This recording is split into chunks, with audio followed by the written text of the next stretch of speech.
За векторын тухай хичээл үзэж байгаа. Нэгдүгээр хичээл бол энэний тухай байсан. За хоёрдугаар хичээл зөвхөн энэ хэсгээр тогтъё. Векторын координат гэж хэрхэн олдгийн. За А-ийг Б-т ОХ, ОY тэмцэх дагуу тус бүр шилжүүлж байгаа гэсэн зөвхөн энэ хэсгийн тухай үз. Тэгэхээр энэ маань дахиад цаашаа векторыг задлах, векторын нийлбэрийг олох ийм чухал ач холбогдолтой. За физикийн хичээл дээр бол одоо вектор хэмжигдэхүүнтэй бодлогыг бодох гэдгээрт бол энэ маш их чухал юм аа. Вектор гэж юу хэлээд байгаа вэ гэдэг энэ асуултан дээр бүгдээрээ төгөлрөө. За энэ бол бидний өмнөх эхний хичээлүүд байгаа. За энэ бол энэ чигт нь өчтөрийн үсэг хичээл мөн энэ байгаа шүү дээ.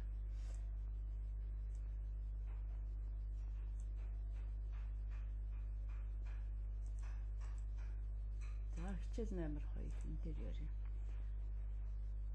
За энийг бүгдээр програм дээр хамт ажиллая. За нэгдүгээрт энэ А векторыг авъя. Координат хийхээс авъя. Тэгэхээр векторыг дүрслэхдээ бид нар вектор нэгдүгээрт эхлэлтэй, хоёрдугаарт нь хэмжээтэй, гуравдугаарт нь төгсгөл гэсэн ийм зүйлээр байх ёстой. За эхлээд энэ векторыг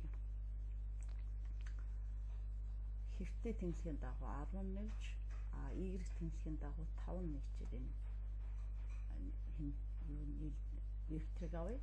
За эхлээд энэ вектор нь байгуулагчийн тухай бид ярихаар тохирсон шүү дээ гэсэн.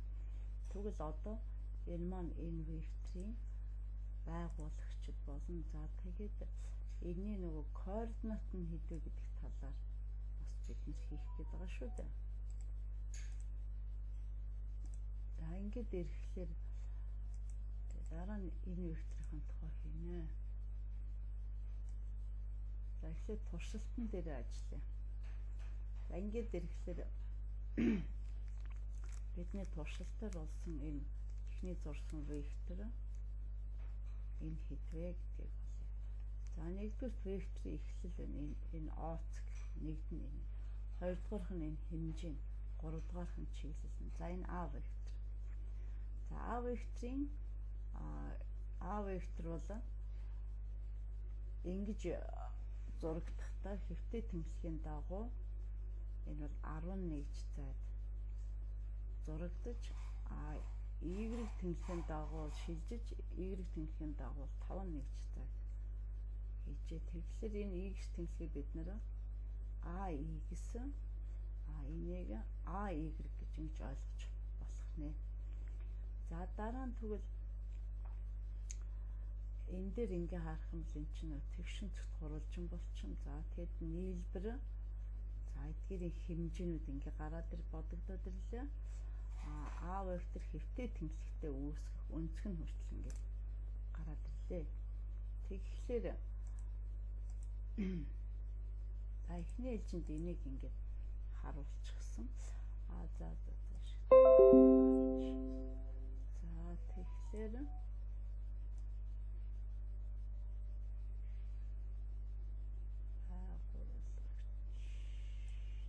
ингээд нэг авч. За энэ бол бид нар зөвхөн энэ вектор гэдэг нь одоо их чухал ямар үед хэрэгтэй ойлголт болоод байгаа. Яагаад аль зүйлсийг вектор гэж аваад байгаа юм бэ гэдгийг газар зүйн хичээлтэй авч үзэж. Жишээ нь бол энэ векторыг эхлэлч одоо чиний яг одоо оршин байгаа цаг чинь байж байна. За тэгвэл X тэнхийн энэ чиглэл бол баруун зүг байж болно. За энэ бол хойд зүг байж болно. За ингээд зөвхөн хоёр зүгийн тухай яриа. Тэгэхээр энэ энэний дагуу юу ч хийж болно. Энэ аялагч байх юм бол аялагчийн шилжсэн зай шилжилт байж болно. Аялагчийн явсан хурдны чиглэл байж болно. За эсвэл нь одоо энэ ОЦ чинь ямар нэгэн бий байх юм бол энэ бид ингэсэн хүч үйлчилсэн байж болно.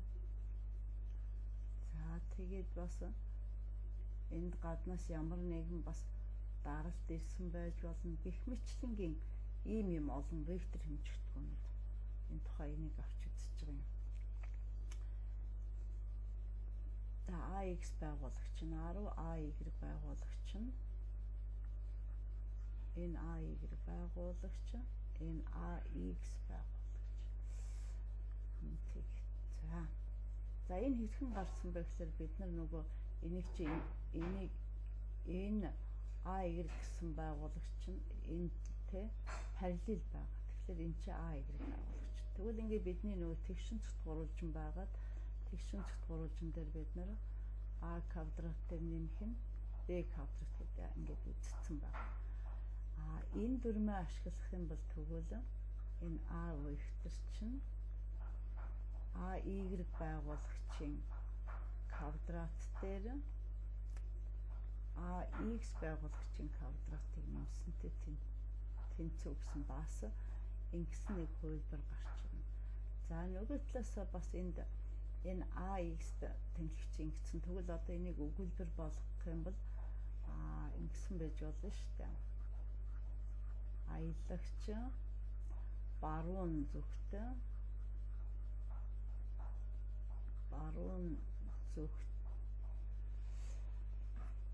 баруун зүгээс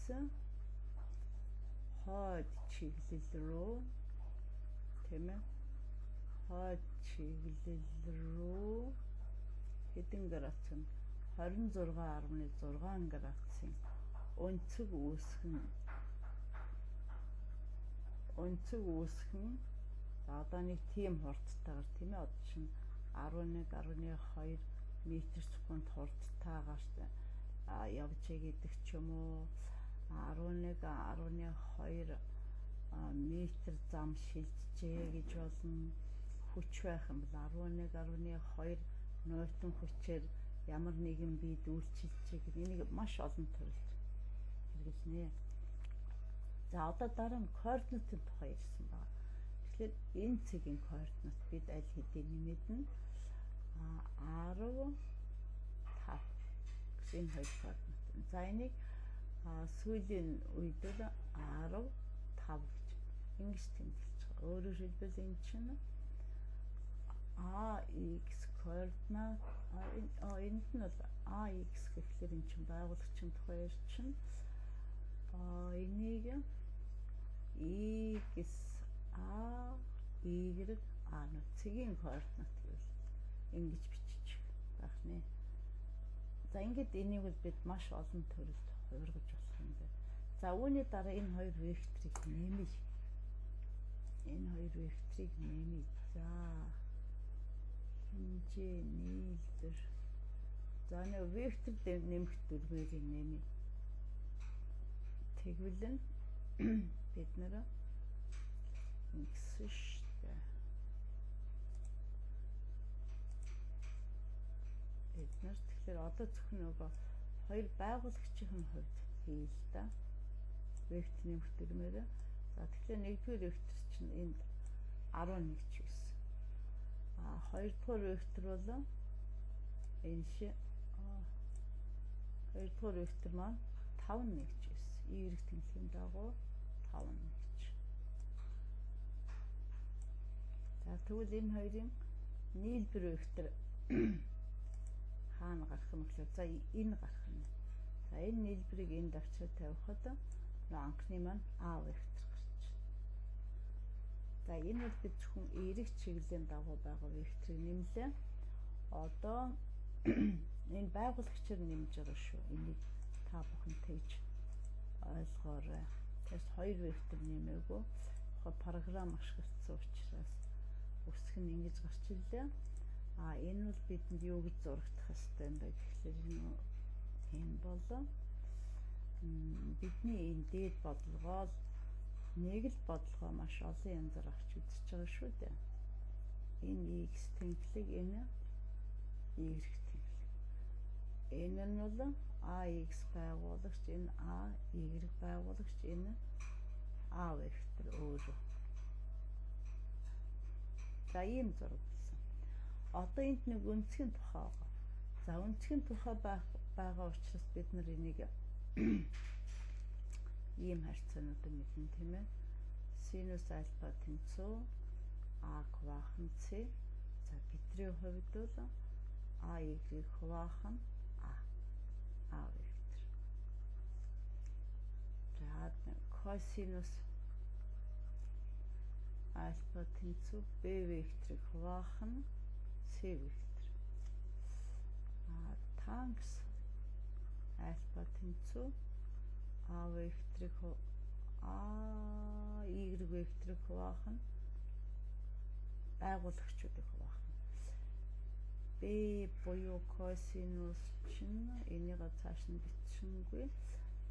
Буюу энэ чинь нөгөө ax векторын байгуулагчийг а векторт нь өөрт нь хуваа.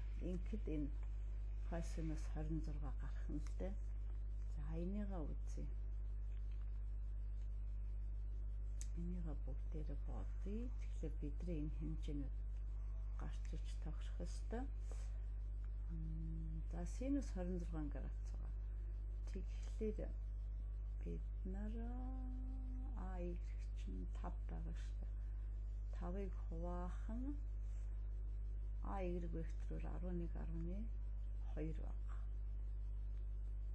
За 0 46 0.5 чинь юу байдаг шүү дээ. За энэ бол биш ээ. Тэгэхээр бид нар ингэн синус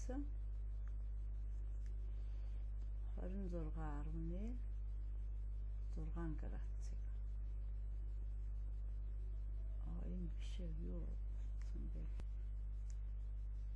26.6 градусын синус нь энэ гарч саяны бидний нөгөө бодсон. 0.44 тэгэхээр синус 26.6 градус чинь